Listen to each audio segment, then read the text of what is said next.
लोक अदालत में जो केसेस खत्म होती हैं उसमें किसी प्रकार का कोई फीस नहीं लगता, कोई वकील की जरूरत नहीं है। सिर्फ दोनों पार्टी अगर आ जाए और ये कहें कि हम लोग समझौता कर लिए हैं, हमारा मुकदमा को खत्म कर दिया जाए, तो हम लोग एक झटके में वो मुकदमा को उसी दिन समाप्त कर देते हैं। अगर आपका कोई मामला कोर्ट में चल रहा है या विवाद अभी कोर्ट तक पहुंचा भी नहीं है तो ये खबर आपके लिए बेहद महत्वपूर्ण है। नमस्कार, मैं ऋतिक झा, आप देख रहे हैं एटीएम न्यूज। 22 सितंबर 2026 को मधुबनी में राष्ट्रीय लोक अदालत का आयोजन होने जा रहा है। इसमें आपसी समझौते के जरिए कई तरह के मामले का त्वरित और अस्थायी निपटारा किया जा सकता है। खास बात यह है कि लंबित मामलों के साथ साथ प्री लिटिगेशन यानी कोर्ट में मामला जाने से पहले के विवादों का भी निपटारा लोक अदालत के माध्यम से किया जाएगा। आपराधिक समझौता, योग्य मामले, चेक बाउंस, बैंक ऋण एवं वित्तीय विवाद, मोटर दुर्घटना दावा, पारिवारिक विवाद, ट्रैफिक चालान और टेलीफोन से जुड़े मामले सहित कई मामलों को इसमें शामिल किया गया है। लोक अदालत में क्या फायदा मिलेगा, किन मामलों का निपटारा हो सकता है और 12 सितंबर को प्रक्रिया क्या रहेगी, इन सभी सवालों पर हमने जज साहब से खास बातचीत की है। पूरी जानकारी के लिए इंटरव्यू अंत तक जरूर देखिए। मधुबनी के जितने भी जनवासी हैं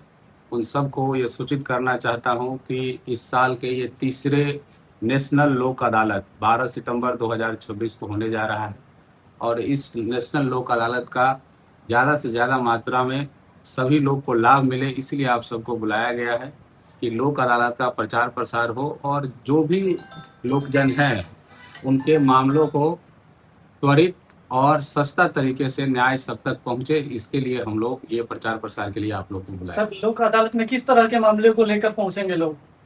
लोक अदालत में प्री लिटिगेशन और पोस्ट लिटिगेशन। प्री लिटिगेशन से मतलब है जो केस कोर्ट में अभी रजिस्टर नहीं हुए हैं, जैसे बैंक लोन के केसेस हुए या ऐसे झगड़े जो आपस के हैं जो पंचायत में है या फिर किसी थाने महिला थाना के अंतर्गत है, तो ऐसे केस का भी समझौता के आधार पर हम लोग उसको खत्म करवाते हैं।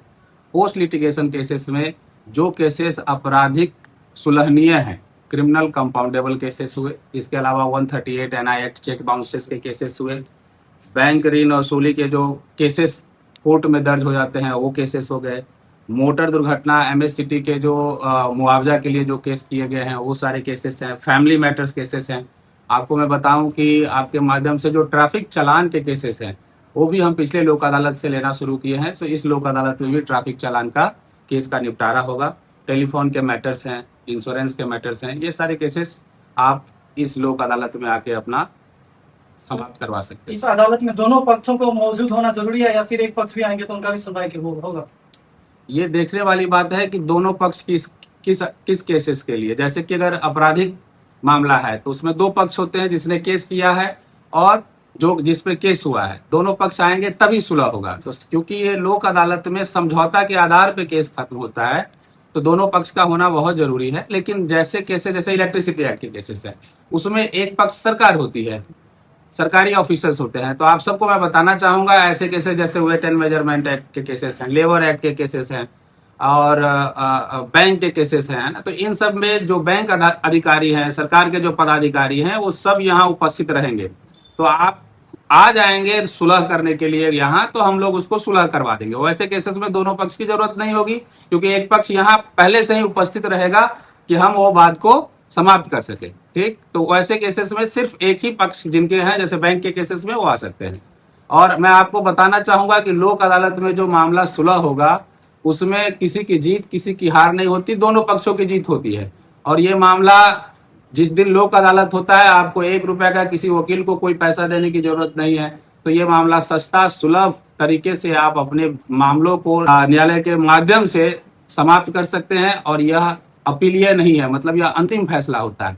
तो इसका लाभ सबको मिले, ये आप सबके माध्यम से मैं चाहूंगा कि अधिक से अधिक लोगों तक यह प्रचार प्रसार हो और लोग आए।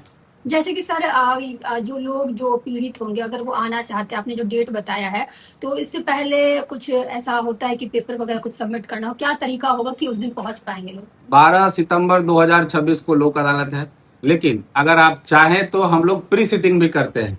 तो आप किसी भी डेट में आपका केस है उससे मायने नहीं रखता है। आपका केस अगर सुलहनीय है तो आप कंसर्न कोर्ट में जाके ऑफिस स्टाफ से बात करके उस रिकॉर्ड को निकलवा के PO के सामने रख सकते हैं।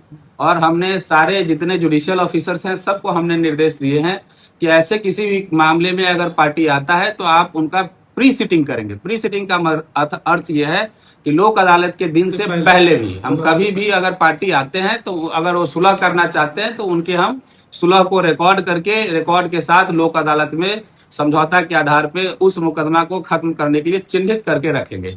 सर बहुत सारे पीड़ित लोग ऐसे हैं जो पैसे की वजह से, बहुत गरीब होने की वजह से उसको न्याय नहीं मिल पाता है, केस नहीं लड़ पाते हैं, तो उन लोगों के लिए आपके माध्यम से क्या संदेश रहेगा? वो लोग केस लड़ना भी नहीं चाहते, डर के मारे पहुंचते भी नहीं है। तो ये तो उनके लिए बहुत सुनहरा अवसर है। मैंने अभी आपको बताया कि लोक अदालत में जो केसेस खत्म होती हैं उसमें किसी प्रकार का कोई फीस नहीं लगता, कोई वकील की जरूरत नहीं है। सिर्फ दोनों पार्टी अगर आ जाए और ये कहें कि हम लोग समझौता कर लिए हैं, हमारा मुकदमा को खत्म कर दिया जाए, तो हम लोग एक झटके में वो मुकदमा को उसी दिन समाप्त कर देते हैं। तो ये उन सब लोगों के लिए एक सुनहरा अवसर है। इस अवसर का अधिक से अधिक लाभ वो सब उठा सकते हैं। जैसा कि सीजीएम सर के द्वारा बताया गया है, उसमें हम कुछ ऐड करना चाहते हैं कि अभी ट्रैफिक चलान के जितने भी जिसमें फाइन्स है, उस फाइन में 50% कंसेशन करके या डिस्काउंट करके यहाँ पे जो है कि निपटारा किया जा रहा है।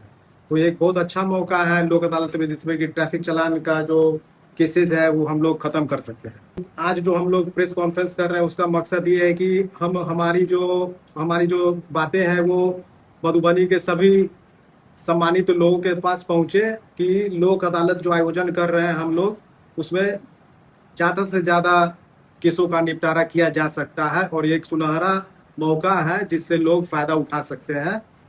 और हम लोगों की तरफ से पूरी तैयारी है इसको सफल बनाने के लिए। और हमारे माननीय प्रधान जिला एवं सत्र न्यायाधीश का जो निर्देश है उसका हम लोग पालन कर रहे हैं। और सर का भी कहना है कि हम लोग ज़्यादा से ज़्यादा वादों का निष्पादन करें और मधुबनी को शीर्ष स्थान पर पहुंचाएं।